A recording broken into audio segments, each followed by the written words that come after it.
I walked into my parents' house expecting birthday cake and maybe a card.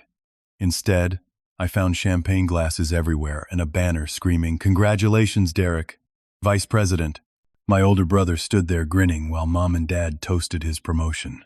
My birthday cake sat in the corner, half eaten, crumbs scattered like it was just an appetizer. When I asked what was happening, Mom screamed, "You're just jealous of your perfect brother." Dad handed me a garbage bag and pointed at the door. That night, packing my room, I found it. The inheritance letter from Grandpa Walter. $1.2 million. They had no idea. I spent that night in my car parked behind a gas station on Route 42. The leather seats felt cold against my back as I read and reread the inheritance letter under the dome light. My grandfather Walter had written it himself, his shaky handwriting filling 3 pages of legal paper. He left me everything. His construction company, the property, the investments. Everything he built over 50 years. At the bottom of the letter was a phone number and a name. Martin Caldwell, attorney at law. Instructions said to call him on my 22nd birthday. Grandpa had known. Somehow, he had known this would happen. I called Martin at 8 in the morning from the parking lot of a diner, where I bought coffee with the $7 in my wallet.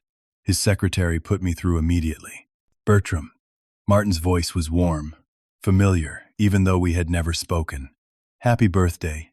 Your grandfather told me you would call today." 2 hours later, I sat in his office on the 15th floor of a building downtown.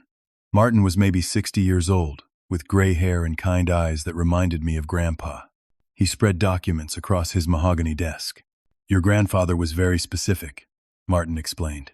"He excluded your brother Derek and your parents from the will entirely. He saw through them. Bertram saw what they really were. The construction company was worth $1.2 million. Properties, equipment, contracts, everything. All mine. I just had to sign the papers and claim it within 30 days. "Why 30 days? I asked. "Your grandfather wanted to make sure you were ready, that you really wanted this." Martin slid a pen across the desk. "Sign here, and we begin the transfer process." My hand shook as I reached for the pen. After 22 years of being invisible, I was finally going to matter, finally going to show them all. I signed my name. "Congratulations." Martin smiled. "You're now the owner of Walter Construction Company. Your grandfather would be proud." I left his office feeling lighter than I had in years. The elevator doors opened on the ground floor, and I stepped into the marble lobby. My phone buzzed. Probably Mom calling to yell at me again for ruining Derek's party. Then I saw the black Mercedes in the parking lot through the glass doors. Derek's car. What was he doing here? I pushed through the doors and walked toward my beat-up Honda. That's when I heard his voice. Well, baby brother at a lawyer's office. Let me guess. Grandpa's will?" Derek stood near the entrance, wearing a $2,000 suit and that smile he always wore when he was about to destroy something I cared about. He had grown his hair longer, slicked back like some Wall Street executive. At 30 years old, he looked like success incarnate. "What are you doing here?" I asked. "Same building, different lawyer." Derek walked toward me slowly. "You know, I've been meeting with my attorney for about 6 months now. Funny coincidence, right?" My stomach dropped. "You knew about the will?" "Of course I knew." Derek laughed. "Why do you think Mom and Dad kicked you out last night?" "I told them to. I've been planning this for half a year, little brother." He pulled out his phone and showed me a document. Legal paperwork. My name at the top with words like mental incompetence and unfit to manage assets. "I'm contesting the will," Derek said casually. "Already filed everything.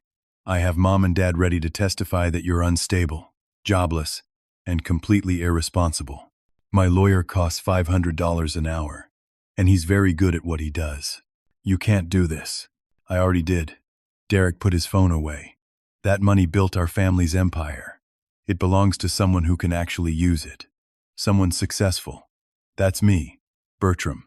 It's always been me." He walked past me toward his Mercedes. "See you in court," he called over his shoulder. "Oh, and happy birthday."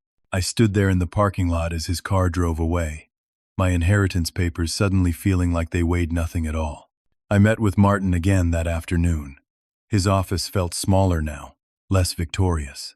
He read through Derek's filing with a frown that deepened with each page. "This is aggressive," Martin said. "Your brother's lawyer is Thomas Whitmore, one of the best litigators in the state. Very expensive.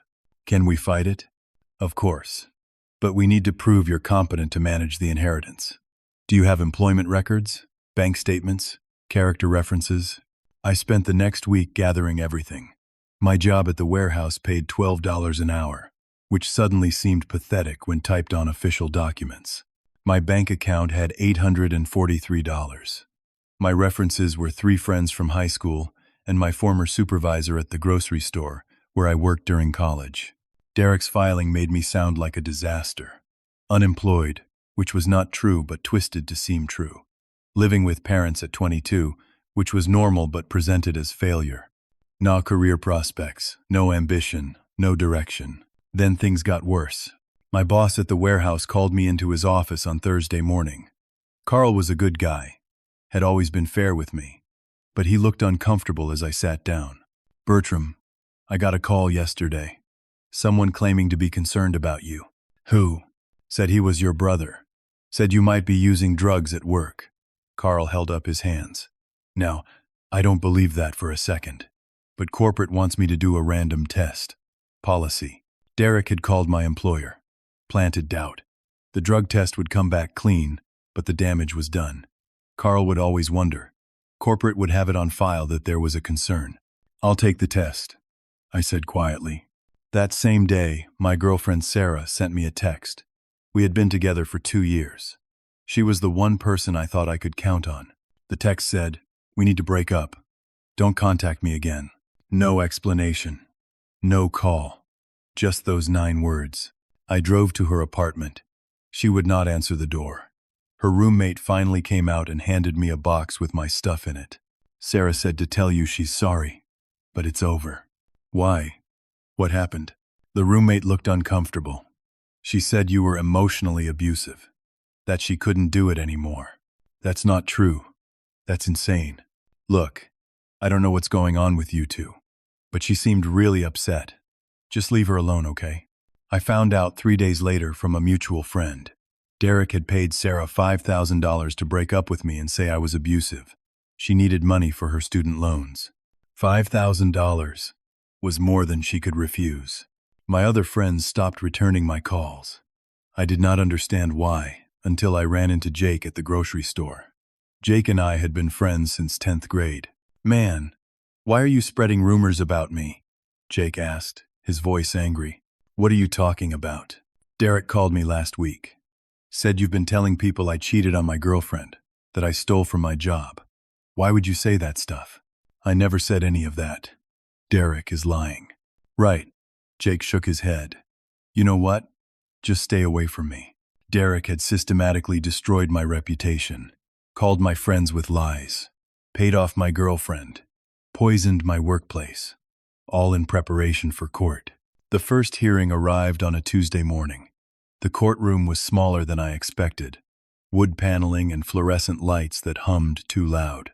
Derek sat at a table with Thomas Whitmore, both of them in expensive suits. Martin and I sat across from them in clothes that suddenly felt cheap. Mom and Dad arrived and sat behind Derek. Mom wore pearls and a black dress like she was going to a funeral. Dad wore his church suit. They did not look at me. The judge was a woman in her 50s named Barbara Henderson. She looked tired, like she had already heard 10 cases that morning. Derek's lawyer went first. He painted a picture of me as a troubled young man with no direction, no stability, no ability to manage a large inheritance. Then he called Mom to the stand. Mom cried, actual tears rolling down her face as she talked about how worried she was about me, how I had always been difficult, how I struggled with jealousy of Derek's success, how I had anger issues and mood swings. Every word was designed to make me look unstable. Every childhood mistake was exaggerated. The time I got detention in 9th grade became violent behavior at school. The time I quit a job because my boss was harassing me became inability to hold employment. Dad testified next, calm and measured. He told the judge that I had threatened Derek multiple times. Complete lies delivered with a straight face. He said he feared for Derek's safety if I got control of Grandpa's money. Derek's lawyer presented evidence. Text messages I had supposedly sent to Derek, threatening him. Emails where I said horrible things about the family. All of it fabricated, but it looked real. Phone numbers matched. Email addresses matched. Derek had thought of everything. Martin tried to object, tried to show the messages were doctored. But Derek's team had covered their tracks perfectly.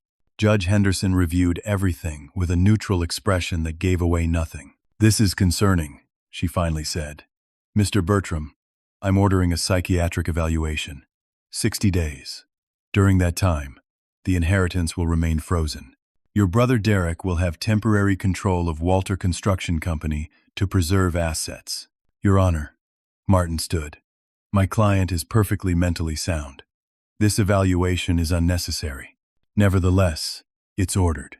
Judge Henderson banged her gavel. 60 days. We reconvene after the evaluation is complete. Derek smiled at me as we left the courtroom. Behind him, Mom hugged Dad like they had just survived something traumatic. Martin pulled me aside in the hallway. "This is bad, Bertram. During those 60 days, Derek can legally liquidate assets to preserve value. He's going to sell everything and hide the money. Can we stop him? Not without another court order. And that takes time. If he sells those assets, proving fraud will take years. You might lose everything."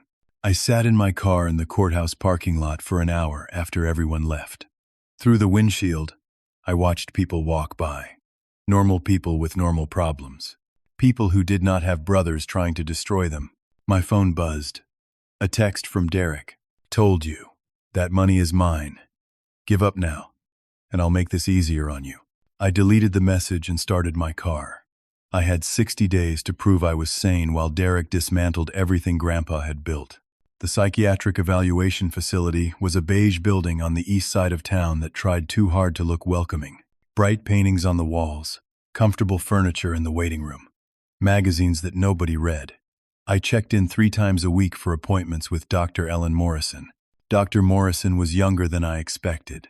Maybe 40 years old, with dark hair pulled back in a professional bun. She asked me questions about my childhood, my relationship with my family, my thoughts about the inheritance. "Do you feel your brother is out to get you?" she asked during our 3rd session. "Yes, because he is." "That sounds like paranoia." "It's not paranoia if it's really happening." She made notes in her folder. I could not see what she was writing. Between appointments, I had nowhere to go. My bank account was frozen. Derek's doing through some legal maneuver I did not fully understand. I slept in my car at rest stops along the highway. I used the facility's bathroom to wash up before appointments. I ate at soup kitchens and food banks. The facility had a computer lab for patients to use. During my free time between sessions, I researched Derek, found his social media, his business profiles, his public records. That's when I discovered he had started selling Grandpa's company assets. 3 properties sold in 2 weeks. Prime real estate that Grandpa had owned for decades sold at 50% of their value to Derek's business partners. Limited liability companies with names like Summit Holdings and North Star Investments. Impossible to trace who really owned them. Equipment was next. Construction machinery worth hundreds of thousands of dollars. Liquidated at auctions for pennies on the dollar. Company bank accounts were being systematically drained through transfer fees, consultant payments, restructuring costs. All legal. All destroying the inheritance. I tried to file an emergency motion with the court. Martin helped me draft it, but Derek's lawyer blocked everything with paperwork and delays. Every request we made was met with 3 counter-requests. Every motion was buried under procedural challenges. One night, I could not take it anymore. I drove to the company office, the building where Grandpa had worked for 40 years. Derek had moved into Grandpa's old office on the 3rd floor. I walked through the front door at 8 in the evening. The receptionist was gone. The building felt empty. Security stopped me at the elevator. 2 men in uniforms I did not recognize. "Can we help you?" the bigger one asked. "I'm here to see Derek. Mr. Derek is not seeing visitors. You need to leave. This is my grandfather's company." "Not anymore. Let's go." They grabbed my arms and walked me toward the door. Not rough, but firm. Professional. Derek had hired new security, Probably briefed them about the crazy brother who might show up. As they escorted me through the lobby, I saw paperwork on the receptionist's desk. Construction contracts, property deeds, transfer documents. My eyes caught on one signature, Walter Johnson. My grandfather's signature. But the date was wrong. 3 months after Grandpa died. Wait. I tried to stop. Tried to get a better look. The security guards pushed me harder toward the door. You need to leave now, or we call the police. I pulled out my phone and took a photo of the desk, hoping I caught the document. The flash went off. One of the guards grabbed my phone. Delete that. No. He looked at his partner, then back at me. Delete it, or we confiscate the phone and call the cops. I deleted the photo while they watched. They handed my phone back and shoved me out the door. Don't come back, the big one said. I sat in my car and tried to recover the deleted photo. Sometimes phones kept copies, right? But I was not tech-savvy enough. The photo was gone, but I had seen it. Grandpa's signature on a document dated months after he died. Derek had been forging documents, probably for years. I drove straight to Martin's house. He lived in a modest 2-story in a quiet neighborhood. His wife answered the door in a bathrobe, looking annoyed at the 10 o'clock interruption.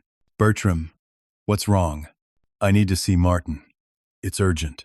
Martin came downstairs in pajamas and listened to my story at his kitchen table while his wife made coffee.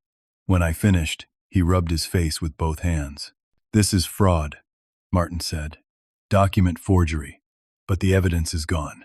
Without the original, it's just your word. Any judge will say you fabricated the story out of desperation. So what do? We need to find the original forged documents. Where would Derek keep them? His home office. He has a safe there. Breaking in would be illegal. You'd go to jail and lose everything.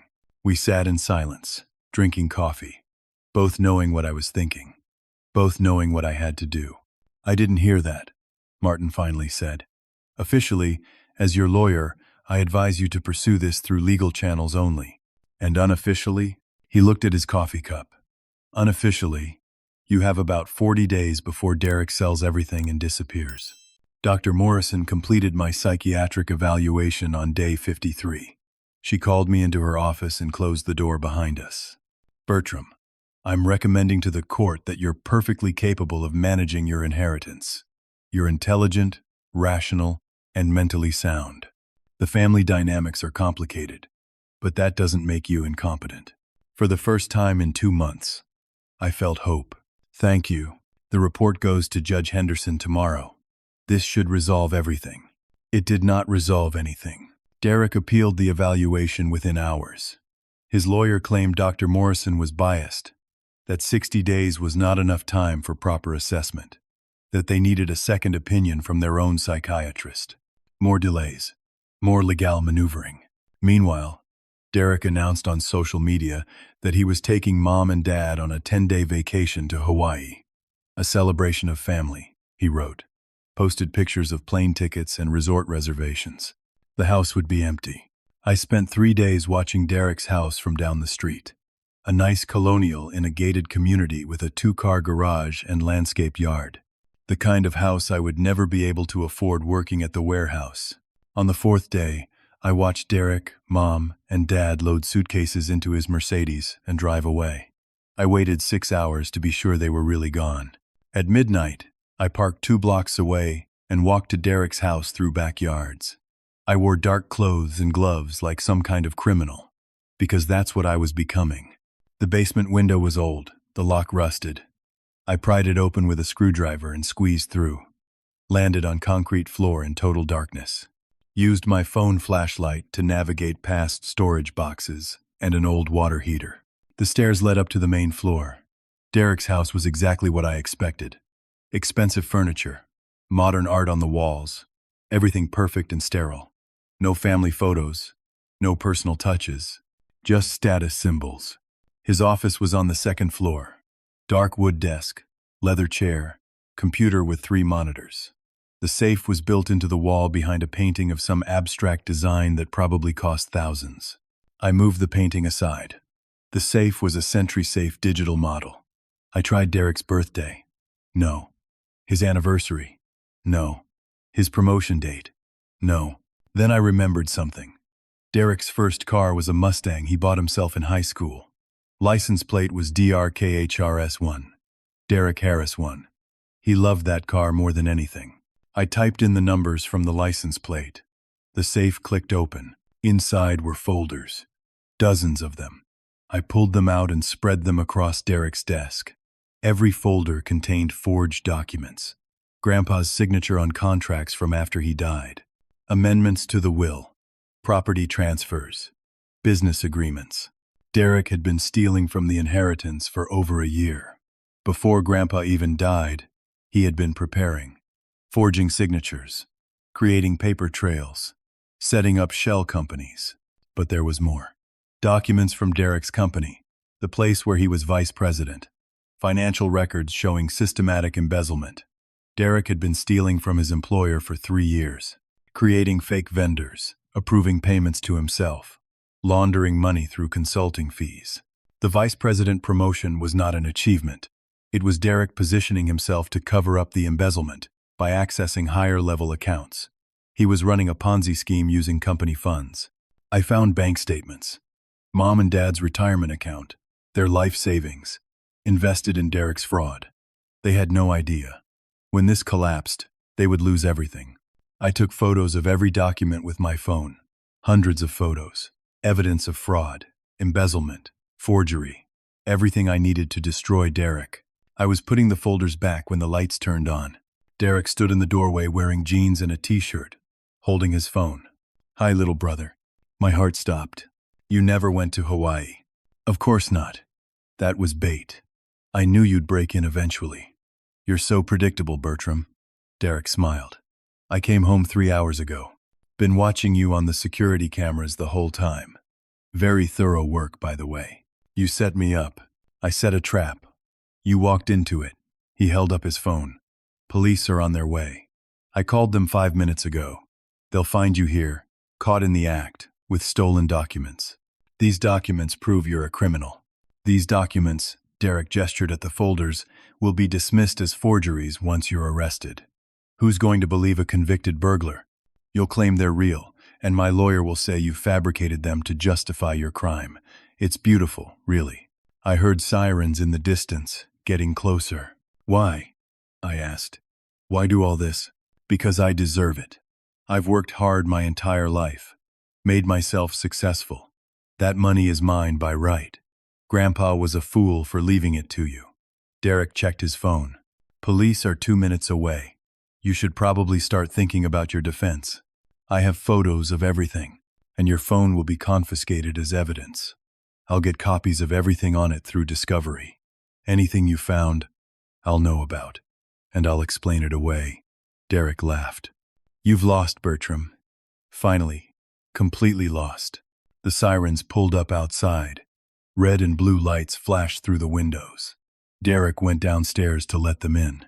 I stood in his office, surrounded by evidence that would be meaningless in 10 minutes. Police officers came up the stairs. 3 of them, hands on their guns. Hands where we can see them. I raised my hands. They spun me around, pushed me against the wall, cuffed me. Read me my rights while Derek stood in the hallway explaining how he came home early from vacation and found an intruder. They searched me, took my phone, walked me downstairs in handcuffs. The neighbors were outside watching. Derek's perfect neighborhood seeing the crazy brother getting arrested. As they put me in the police car, Derek stood on his front porch. "I told you," he called out. "The money is mine." Jail was 3 days of concrete walls, metal toilets, and the smell of industrial cleaner that never quite masked the smell of people. I shared a cell with a guy named Rick who was in for his 3rd DUI and would not stop talking about his ex-wife. Martin posted bail using his own money. $800 he probably could not afford. I signed the paperwork and walked out into sunlight that hurt my eyes. "Your court date for the burglary charge is in 3 weeks, Martin said as we walked to his car. "Bertram, this is bad.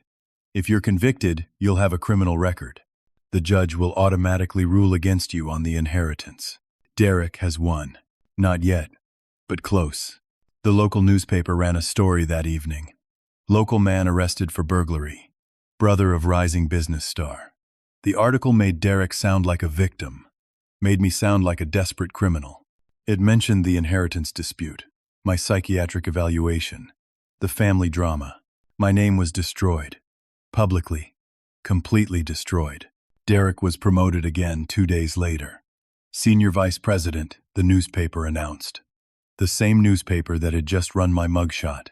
I slept in my car behind a grocery store. Used the bathroom at the public library. Ate at a soup kitchen on First Street, where volunteers served meals with kind smiles and no questions. On my 4th day out of jail, an old man sat next to me at the soup kitchen. He had white hair, wrinkled hands, and eyes that looked like they had seen everything. "You're Bertram," he said.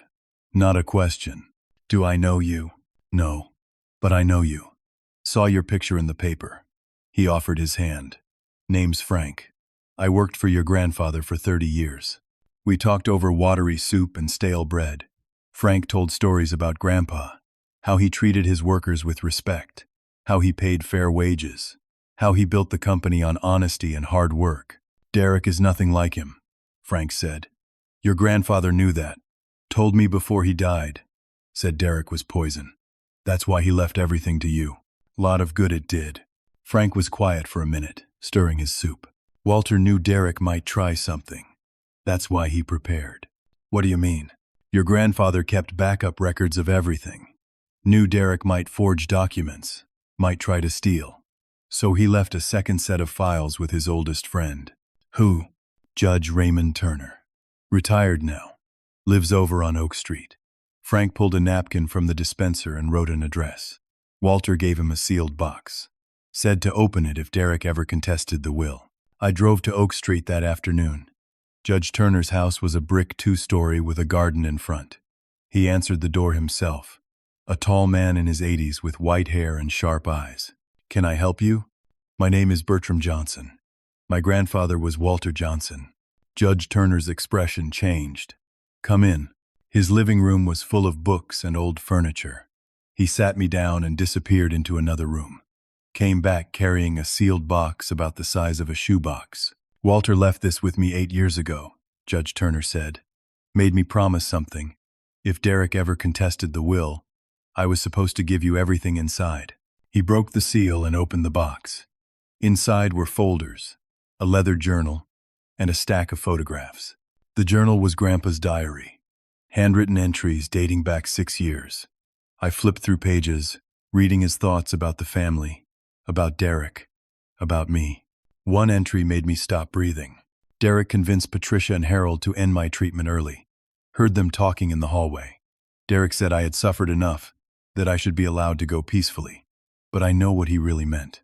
He wants his inheritance now. He does not want to wait. He does not want to keep paying for expensive medical care.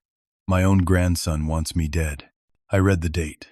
3 months before Grandpa died. He had lived longer than expected. And during those 3 months, he had changed his will. "Keep reading," Judge Turner said quietly. The diary documented everything. Derek stealing from Grandpa while he was sick. Forging small documents to test if he could get away with it. Manipulating Mom and Dad. Planning his takeover. The folders contained originals of everything. The real will. Financial records. Notes about Derek's embezzlement at his company. Grandpa had investigated everything. "How did he know?" I asked. Walter was sharp until the end. He saw through Derek years before any of this. Judge Turner pulled out a photograph. This is my favorite. The photo showed Grandpa and me at a construction site. I was maybe 10 years old, wearing a plastic hard hat too big for my head. Grandpa had his arm around my shoulders. Both of us were smiling. "He loved you," Judge Turner said. "Talked about you all the time.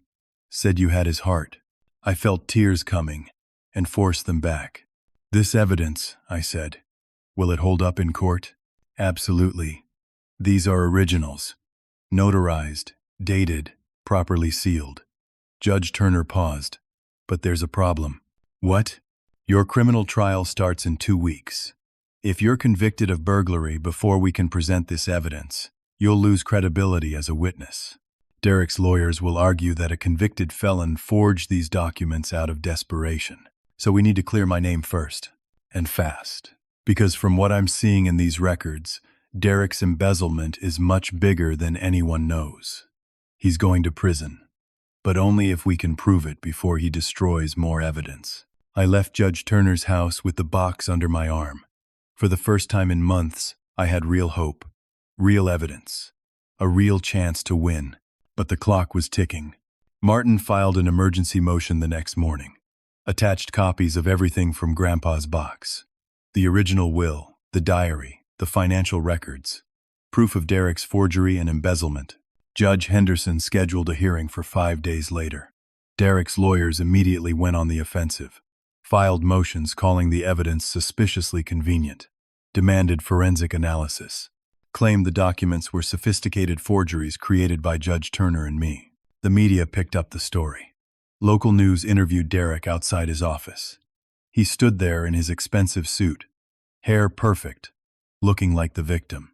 "My grandfather's memory is being desecrated by a disturbed individual," Derek said to the cameras. "These forged documents are a desperate attempt by my brother to justify his criminal behavior. Our family just wants closure, and for Bertram to get the help he needs." The reporter asked about the embezzlement allegations. "Completely false. My company has full confidence in me, as evidenced by my recent promotion. These are the fantasies of a mentally ill person." Public opinion turned against me even harder. Social media was brutal. People I had never met called me a liar, a thief, a con artist. The morning of the hearing, Derek's lawyer presented Bertram with an offer through Martin. "Your client drops all inheritance claims," Thomas Whitmore said. "Derek drops the burglary charges. Bertram gets $50,000 as a settlement. He signs an NDA and never speaks about the family again." Martin and I sat in a conference room at the courthouse. The hearing was in 1 hour.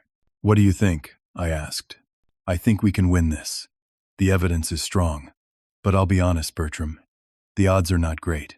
Derek has better lawyers, more money, and he's turned your entire family against you. If we lose today, you face criminal conviction and get nothing. $50,000 would let me start over. It would. You could move away, start fresh, leave all this behind." I thought about Grandpa, about the photo of us at the construction site, about his diary entries where he called me the good one. "New deal," I said. Martin smiled. "That's what I was hoping you'd say." The hearing began at 2 o'clock. The courtroom was packed. Derek sat at his table looking confident. Mom and Dad sat behind him. Judge Turner sat behind me, the box of evidence on the table between us. Martin presented everything. The diary, the original will, the financial records. Explained how Grandpa had documented Derek's crimes. How he had left backup evidence specifically because he knew Derek would try to steal the inheritance. Judge Turner testified. His credentials were impressive. 30 years on the bench. Respected in the legal community. His testimony carried weight. Derek's lawyer attacked hard. Claimed Judge Turner was senile. Claimed the documents were forgeries. Brought in a handwriting expert who testified that the diary might not be authentic. But the evidence was strong. Notarized documents with timestamps. Bank records that matched. Contracts with verifiable signatures from third parties. Then Derek's lawyer played his final card. "I'd like to call Patricia Johnson to the stand." Mom walked to the witness box.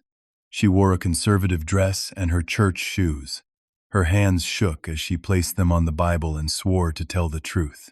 I expected her to lie for Derek, to support whatever story he had prepared. Instead, she burst into tears. "I'm sorry," Mom sobbed. "I'm so sorry." For a moment, I thought she was apologizing to me. Thought maybe she had finally seen the truth. "Mrs. Johnson," Derek's lawyer said gently, "please tell the court about Bertram's behavior when he was 16. Mom wiped her eyes. "Bertram has always had problems. Mental health issues we tried to manage. When he was 16, he tried to hurt Derek. Attacked him in his sleep. We had to pull him off. We covered it up because we didn't want Bertram to have a record." The words hit me like a physical blow. Complete lies. I had never attacked Derek. Never hurt anyone. That never happened. I whispered to Martin. "I know," Mom continued. "Walter knew about Bertram's issues. He was worried about him. That's why I believe the will presented here today is forged. Walter would never have left everything to someone so unstable. He loved Derek. This money was meant for Derek. Dad took the stand next. Calm and measured, he backed up every lie Mom told, added details about times I had been violent, unstable, dangerous. None of it was true, but it sounded true the way he told it. "We love Bertram," Dad said, "but we're doing this to protect our family, both our sons. We believe Bertram stole these documents from Judge Turner's home, created an elaborate forgery, and fabricated this entire conspiracy. It's a manifestation of his mental illness and his jealousy of Derek's success." Derek's lawyer tied it all together, presented a timeline where I had broken into Judge Turner's house months ago, stolen blank legal documents, forged Grandpa's handwriting, created the diary entries, all while spiraling into criminal behavior that culminated in breaking into Derek's home. Judge Henderson listened to everything with the same neutral expression. When both sides rested, she reviewed the documents silently for what felt like hours. "This is extremely concerning," she finally said.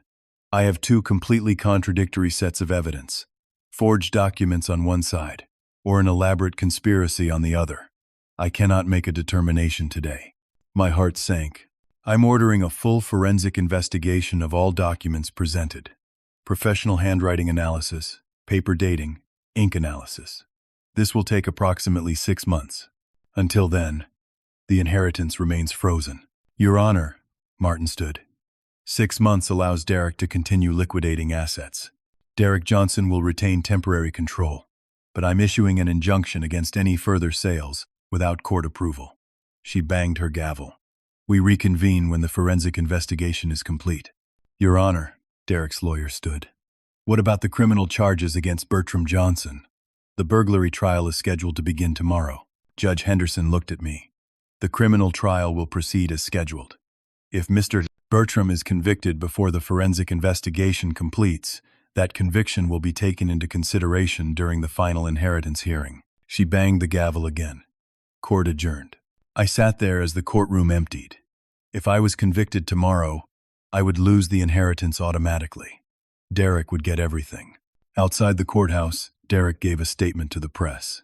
Mom and Dad stood on either side of him, the perfect united family. "This has been painful for all of us," Derek said. "My family is torn apart by one person's jealousy and mental illness. We just want my brother to get the help he needs. We hope the court can bring resolution and peace." A reporter asked, "Do you expect your brother to be convicted tomorrow?" Derek put his arm around Mom. "I hope he gets justice, whatever form that takes." Cameras flashed. They photographed Derek looking compassionate, and Mom crying real tears. The perfect victims. I sat in my car in the courthouse parking lot after everyone left. My phone buzzed with notifications. Social media was destroying me. People called me every name, said I should be in prison, said Derek was a saint for dealing with his crazy brother. Martin knocked on my window. I rolled it down. "There's something else," he said. "In Walter's diary. Last page." I almost missed it. He showed me Grandpa's final entry, written in shaky handwriting, barely legible. "If Derek succeeds in destroying Bertram, the truth is in the walls. Room 237. What does that mean?" Room 237 was Walter's office number at the construction company. His old office before Derek moved in. Derek sold that building 2 weeks ago. New owners take possession tomorrow morning. Martin checked his watch. "We have maybe 12 hours. It's another trap. Derek's leading us into another trap. Probably. But what choice do we have?" I looked at Grandpa's handwriting. The last thing he ever wrote. A final message from beyond the grave. "None," I said. "We have no choice." We drove through the night, Martin and I in his sedan, heading toward the old construction company building on the industrial side of town. The building was dark, empty, scheduled for demolition in 2 weeks. The new owners were turning it into luxury condos. I knew a back entrance that Grandpa had shown me when I was 12. A service door that nobody locked because it was behind a dumpster and nobody thought to check it. The key was under a brick. I found it exactly where Grandpa had left it years ago. Inside, the building felt haunted. Our footsteps echoed in empty hallways. Moonlight through dirty windows cast shadows everywhere. Grandpa's presence was in every corner. his company, his life's work. Room 237 was on the third floor. The door was unlocked. Inside was Grandpa's old office, stripped bare. No furniture, no decorations, just empty space and memories. "The truth is in the walls," Martin repeated. "What walls?" We searched for an hour. Knocked on drywall listening for hollow spaces, checked behind electrical outlets, found nothing. Dawn was coming. Light crept through the windows. We were running out of time. "Bertram," Martin said, "the trial starts in 3 hours. We need to go." "Wait." I stood in the middle of the room, trying to think like Grandpa. Where would he hide something in these walls? Then I remembered. Grandpa had a false panel. Not in this office, but in his office at home when I was a kid. He kept important documents there. Showed it to me once when I was curious about his work. The panel was behind his desk, but there was no desk here. I went to the wall where his desk used to sit, ran my hands along the baseboard, found a section that felt different. Pressed it. Nothing happened. Pressed harder. A small panel popped open. Inside was a USB drive. Martin and I found a 24-hour internet cafe 6 blocks away. Paid $5 for computer time. Plugged in the USB drive. One video file. Dated 2 weeks before Grandpa died. I clicked play. Grandpa appeared on screen. He looked terrible. Thin, pale, tired. But his eyes were clear. "If you're watching this, Bertram, Derek has tried to destroy you." I knew he would. Tears ran down my face listening to his voice. The video was 90 minutes long. Grandpa had recorded everything. He had hidden a camera in his hospital room after he overheard Derek and my parents talking. The footage showed Derek coming to visit, showed him going through Grandpa's files, showed him practicing Grandpa's signature on legal documents, showed him forging contracts, creating fake amendments to the will. Grandpa had filmed it all. But there was more. Audio recordings of Derek on the phone, discussing his embezzlement at work. Bank statements showing shell companies. Transfer records proving Derek had stolen over $7 million from his company over 4 years. The vice president promotion was not a reward. It was Derek positioning himself to access higher accounts to cover up his initial theft. He was running a Ponzi scheme, using new executive access to hide evidence of old crimes. Grandpa's narration explained everything. How he had investigated Derek secretly, how he had traced the embezzlement, how he had documented Derek's systematic fraud. The final part of the video was dated 1 day before Grandpa died. He looked directly at the camera. Derek convinced Patricia and Harold to stop my treatment. Heard them talking in the hallway. Derek told them I had suffered enough, that I should go peacefully. What he really meant was that I was expensive, and he wanted his money now. My own grandson wanted me dead. Grandpa's voice was steady, despite the tears on his face. But I outlived his expectations. Lived 3 more months. During that time, I changed my will. Left everything to you, Bertram. Because you have my heart. You always did. And I made this video for one reason. Derek is going to prison. Make sure of it. The video ended. Martin and I sat in silence in the internet cafe. Other people around us were playing games, browsing social media, normal activities. We had just watched a dead man solve a crime from beyond the grave. "We need to get this to the FBI," Martin said. "Embezzlement on this scale is a federal crime, and the courthouse." Today, before my trial, we drove straight to the federal building. Martin had connections from his years practicing law. He called in every favor. By 9 in the morning, we were sitting with 2 FBI agents showing them Grandpa's video. By 10, federal agents were raiding Derek's office, his home, his bank accounts. By 11, Martin filed an emergency motion with Judge Henderson. Attached the video, the evidence, everything. My criminal trial was supposed to start at 1 o'clock. Instead, at 12:30, I sat in Judge Henderson's courtroom while she watched Grandpa's video. Derek sat at the defense table. His expensive suit did not look so impressive anymore. His perfect hair was messy. For the first time since this started, he looked scared. When the video ended, Judge Henderson was silent for a long moment. "Mr. Derek Johnson," she said, "I'm dismissing all charges against Bertram Johnson immediately. Furthermore, I'm issuing a warrant for your arrest on charges of fraud, embezzlement, and document forgery. 2 federal agents stood at the back of the courtroom. Derek looked at his lawyer. Do something. There's nothing I can do, Thomas Whitmore said quietly. He looked defeated. Even expensive lawyers could not fix this. Derek stood up like he was going to run. The FBI agents moved forward. Mr. Johnson, don't make this harder, one said. They handcuffed Derek in the courtroom, read him his rights, walked him toward the door. As they passed my table, Derek looked at me. This isn't over. Yes, it is. They took him away. The next week was chaos. More FBI raids uncovered the full extent of Derek's crimes. He had stolen over $7 million, created dozens of shell companies, defrauded investors, including his own parents.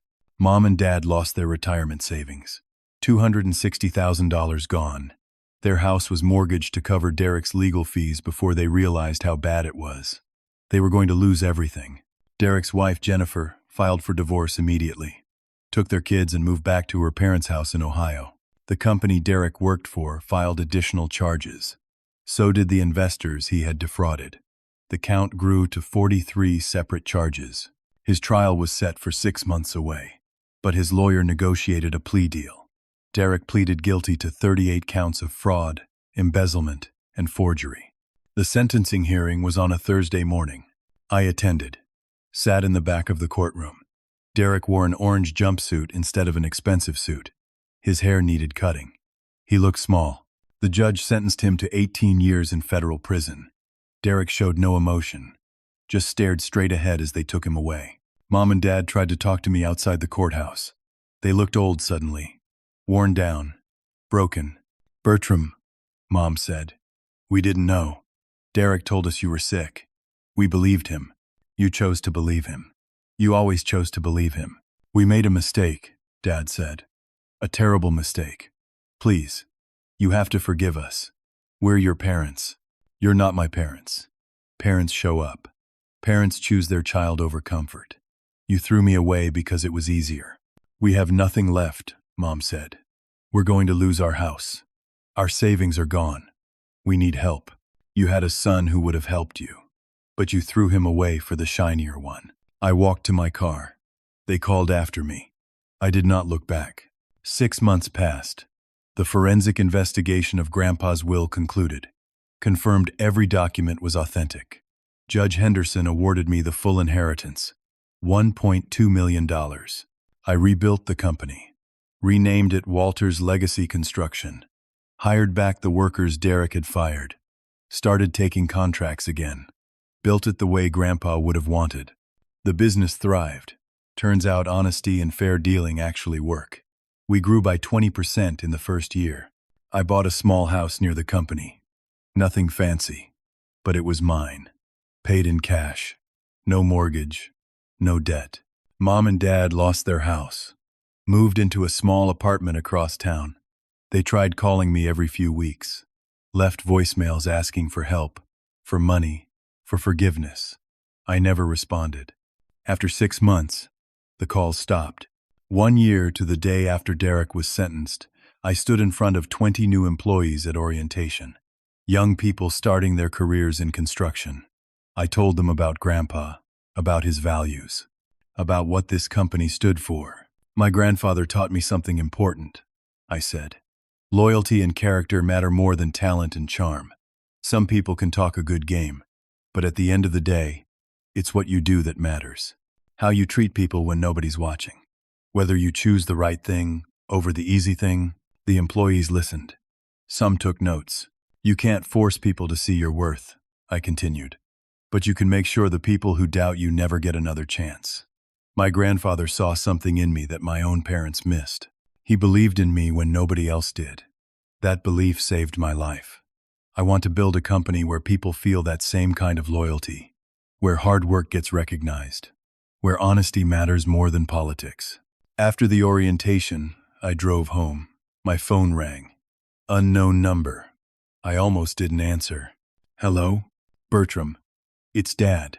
I sat in my car in the parking lot. Hadn't heard his voice in 6 months. What do you want? Your mother is sick. Cancer. She needs treatment we can't afford. His voice cracked. Please. I know we don't deserve your help. But she's your mother. I thought about birthdays ignored. About being invisible for 22 years. About Derek's success party replacing my cake. About them testifying against me in court. I'm sorry, I said. I can't help you. Please. We're begging. You threw me away. You testified that I was violent and dangerous. You chose Derek over me every single day of my life. I don't owe you anything. We're your family. No, you had a family. You destroyed it. Goodbye, Dad. I hung up. He called back immediately. I blocked the number. That night, I sat in my house, looking at a photo of Grandpa that I had framed on my desk. The one from the construction site when I was 10. Both of us smiling. I did it, Grandpa, I said to the photo.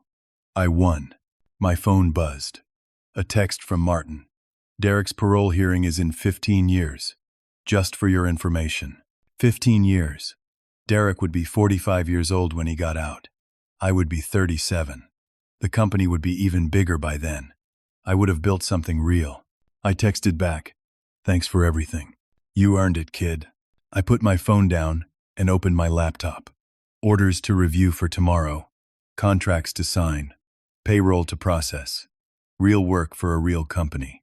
Outside my window, the city lights spread out like stars. Somewhere in that city, Mom and Dad were struggling. Somewhere, Derek was in a cell counting down 15 years. I should have felt guilty. Should have felt bad for not helping them. But I didn't. I felt free. Real family is not about blood. It's about showing up. It's about choosing someone even when it's hard. Grandpa showed up for me in ways my parents never did. He chose me, believed in me, saved me. And I would spend the rest of my life honoring that choice by building something he would be proud of. Forgiveness is complicated. Sometimes walking away is not weakness. Sometimes it's the strongest thing you can do. Sometimes people need to face the consequences of their choices. And sometimes those consequences last a lifetime. I learned something through all of this. You cannot make people love you. You cannot force them to see your worth. But you can choose to surround yourself with people who do. You can build your own family from the people who show up. And you can walk away from the ones who don't. I turned off my laptop and went to bed. Tomorrow was a big day. 3 new contracts to start. New employees to train. A company to build. The nightmare was over. The real life was beginning. So let me ask you something. Have you ever had to cut off family members who were toxic? People who constantly chose someone else over you? It's one of the hardest decisions anyone can make. Drop a comment below and let me know your story. I read every single one. If this story hit you in the feels, smash that like button.